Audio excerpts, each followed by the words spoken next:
días. Mi conferencia o conversatorio va sobre los 12 años en la vida de Ramiro Guerra, desde el Departamento de Danza del Teatro Nacional al Conjunto Nacional de Danza Moderna. Sería muy pretencioso realmente abarcar la vida y la obra de Ramiro en solamente 12 años, pero es que esos 12 años definen la obra de Ramiro Guerra y de la danza contemporánea nacional, desde danza contemporánea de Cuba a todas las compañías a lo largo y ancho del país, incluso hasta el folclore, porque el conjunto folclórico en buena medida le debe a Ramiro sus raíces fundacionales, que están en el Teatro Nacional de Cuba, están en el Conjunto Nacional de Danza Moderna, y todo lo que Ramiro fue haciendo para acercarse al folclore y a la danza a través del folclore cubano. El 12 de junio de 1959, por ley número 379 del gobierno revolucionario, la cual se da a conocer el 16 de junio, se hace efectivo el Teatro Nacional de Cuba. Con ese nombramiento también se hace efectiva la dirección de la doctora Isabel Monar, que tiene el gran tino de seleccionar a un grupo de creadores que van a asumir diferentes departamentos.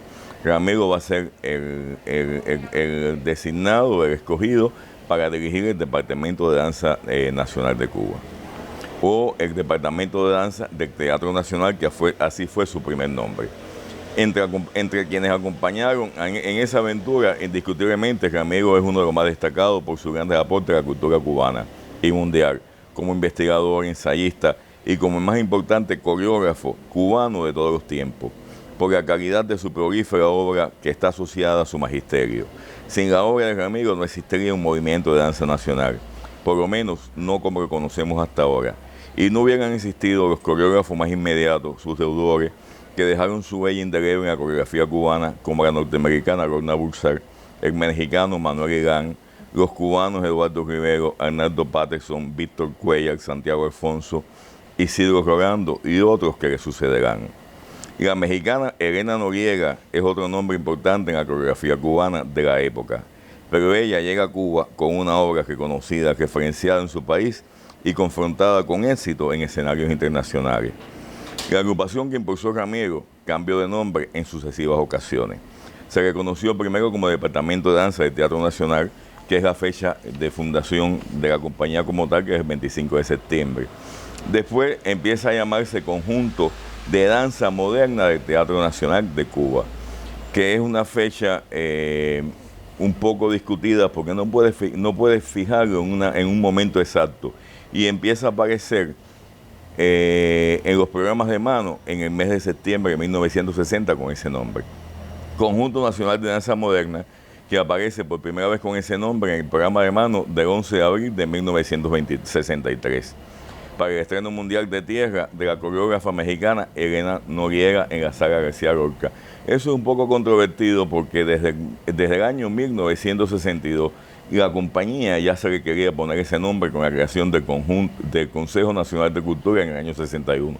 Pero realmente con los cambios, con los embates de tiempos históricos, todos sabemos lo que pasó en esa época, realmente se hace efectivo el nombre en 1963, como lo aclara muy bien Lorna Bursack en su libro Más que una nota personal.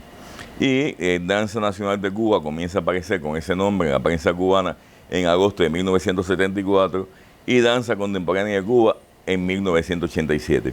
No se puede precisar realmente días exactos de los nombres de la compañía, porque realmente fue muy de libre albedrío de los directores que fueron apareciendo.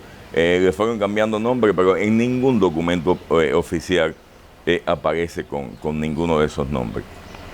El 25 de septiembre de 1959, desde el Departamento de Danza del Teatro Nacional de Cuba, comienzan los bailarines a formarse y a crear bajo los criterios de Ramiro, aparecidos en su artículo, hacia un movimiento de danza nacional para lunes de revolución, el 13 de julio de ese año, donde plantea la tesis de que nuestro continente americano es el límite espacial donde se han dado cita varias razas para formar una nueva síntesis con características propias.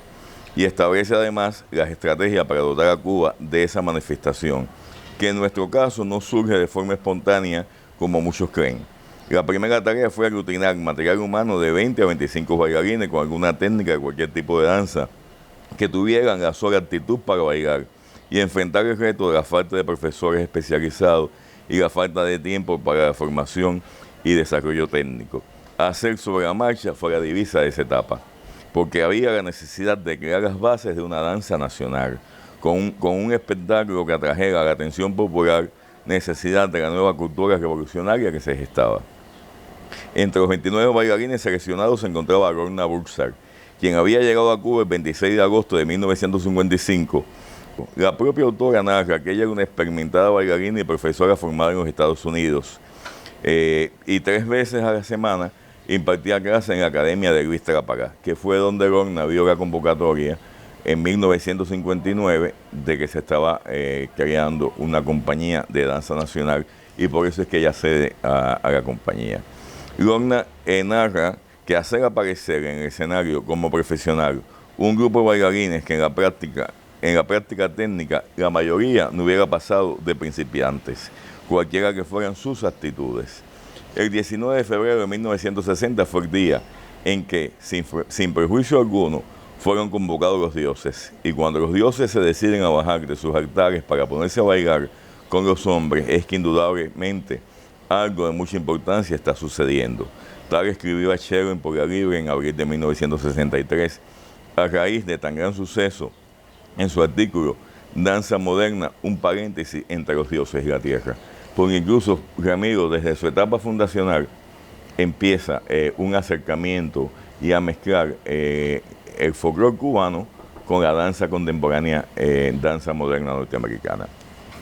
No fue fortuito que la danza moderna en Cuba, fundada y gestionada por Ramiro Guerra, se iniciara con 2 obras creadas por el maestro con temas que hacen referenciar a nuestra identidad nacional como Morato y Mambí.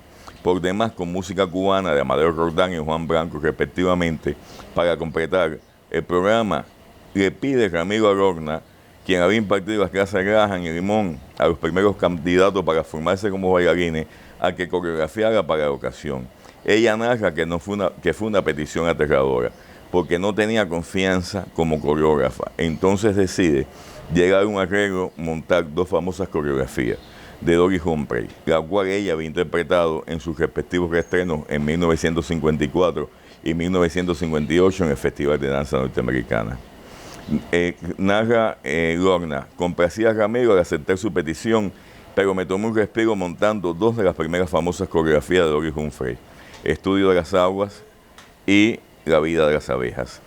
Esto es muy importante porque hay 2 figuras que empiezan a coreografiar. Todos decimos Lorna como coreógrafa, Lorna como directora de compañía, pero realmente la persona que compulsa a Lorna a coreografiar, a montar nuevas piezas para el conjunto, realmente es Ramiro Guerra. Eso también pasa con Manuel Irán, que en más de una ocasión ha repetido que gracias a Ramiro él tiene una historia en la coreografía, sobre todo cubana, porque Ramiro le pidió en más de una ocasión que coreografiara, y a eso se debe los aportes tanto de Lorna como de Manuel Irán al Conjunto Nacional de Danza Moderna.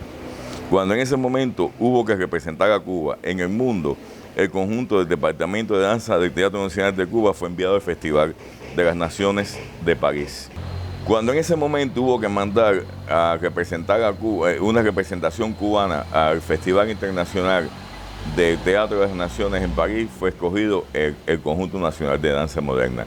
Ya para ese entonces Ramiro tenía obras específicas para llevar, como eran rítmica, como fue la Suite Yoruba, como era la Remambaramba, que son obras muy vinculadas al folclore cubano y que son las que realmente dan a conocer la danza cubana a través del mundo. Realmente, cuando aparecen en París en el año 1961, a pocos días del triunfo de la batalla de invasión de Playa Girón, fue muy sorprendente ver una compañía que se diferenciaba del resto de la compañía del mundo por enfrentar la danza moderna con otra visión nacional. Iban fundamentalmente un repertorio de música cubana con temas cubanos, y ya estaban mezclando todo lo que era la danza moderna, la técnica de la danza moderna con el folclore cubano.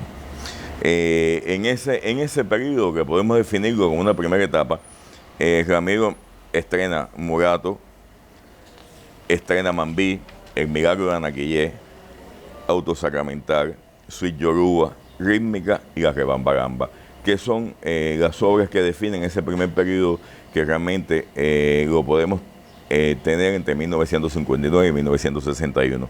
Ya después hay un segundo periodo que es a mitad de 1961, cuando el conjunto regresa de la gira a París. Ramiro se ve obligado a reestructurar el conjunto por una serie de indisciplinas. Está buscando bailarines con otras capacidades, con otras habilidades, y eso lo define ya en una segunda etapa, no solamente de renovación en los bailarines, sino también en una renovación creativa. A su regreso a la gira, donde fue necesaria una reorganización, narra en algún momento del conjunto, y se aprueba una directiva para tomar las decisiones para el funcionamiento. Se realizó una nueva selección de material humano acorde a su formación y disciplina, manteniéndose un grupo de bailarines en el núcleo fundacional, incorporando nuevos. Para enriquecer el capital humano, se crearon seminarios de música, historia de danza y la cultura, folclore, teoría de la danza y coreografía. Se ampliaron las clases técnicas no solo a la danza, también al ballet, al folclore. Y a finales de 1962 se cierra el Teatro Nacional de Cuba y la compañía adquiere una autonomía propia. En ese periodo, Ramiro logra coreografía, por ejemplo, Manuel Hilán, Octeto Amoroso. Ramiro hace una obra que para muchos de la época se considera la obra más acabada y más realizada de Ramiro, que no se referencia mucho quizás por el tema que trata, pero en cuanto a montaje, a propuestas estéticas y dramáticas, la prensa de la época hizo mucho énfasis en una pieza como Liborio y la Esperanza. Hizo otras cosas que ya venía haciendo de los años 50, como Canto para matar una culebra, Hace Impronto Negro, Entrato Barroco. Es una etapa de búsqueda, realmente, donde hay algunas obras que van a quedar y otras no van a pasar nada con ella, ¿no? No todo lo que se hace siempre queda. En abril de 1963 se invita el Consejo Nacional de Cultura, a sugerencia de ya conjunto de danza moderna, porque ya en ese momento empieza a llamarse así, es invitada Elena Noriega a Cuba. Elena llega a Cuba. En esa ocasión ya por tercera o cuarta vez había estado de gira en 1960, en el primer festival de danza que se hace. Había regresado en el 60 de nuevo, fue de las personas que fue a la Sierra Maestra a celebrar el 26 de julio. Y Elena, ahí es una etapa muy definitoria del conjunto nacional. Llegó para montar su coreografía a tierra, pero también llegó para quedarse, porque va a permanecer largos periodos de tiempo en Cuba, vinculada al Conjunto Nacional de Danza Moderna, vinculada a la Escuela Nacional de Danza, vinculada al Teatro Musical de La Habana y vinculada al Conjunto de Danza Moderna de Guido González del Valle. En ese periodo, Elena lega a la compañía una obra fundamental que es Técnica para un bailarín, donde se define, ya empieza a definirse y a unificarse todas las diferentes tendencias que tenían, que existían en la compañía. Técnica de un bailarín es una puesta en escena que se lleva al teatro como tal, pero el resultado es una tabla técnica donde están los diferentes métodos, que además se plantea por ella, se plantea por Ramiro, que no solamente es para formar bailarines, sino también una herramienta para los futuros profesores que debe tener la compañía, y realmente marca esa época. Después viene una etapa muy importante. Bueno, en el año 64 viene Maurice Bayard por primera vez a Cuba, ve la obra Orfeo Antillano, se maravilla con lo que estaba pasando, una primera propuesta de trabajar con los cubanos en una sinfonía de Beethoven, en la novena sinfonía de Beethoven, cosa que no se concretó. Eso vuelve a suceder en el año 1968.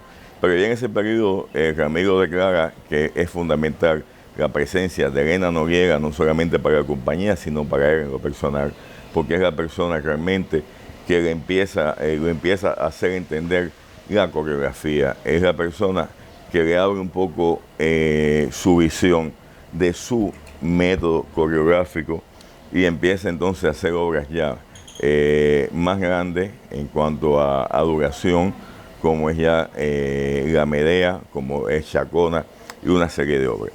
Al final, la obra de Ramiro se puede resumir, y los aportes de Ramiro, en varias cosas, pero lo más importante para mí es el acercamiento de Ramiro Guerra a la cultura universal. El acercamiento de Ramiro Guerra, cómo irrumpe Ramiro Guerra y la cultura cubana en la danza mundial.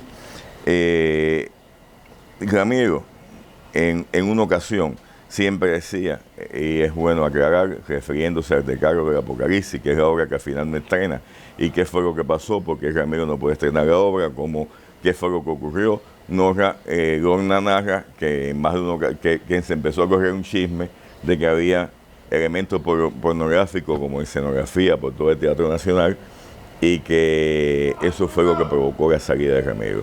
Pero indiscutiblemente, con o sin Decálogo del Apocalipsis, Ramiro ya había trascendido a la cultura nacional.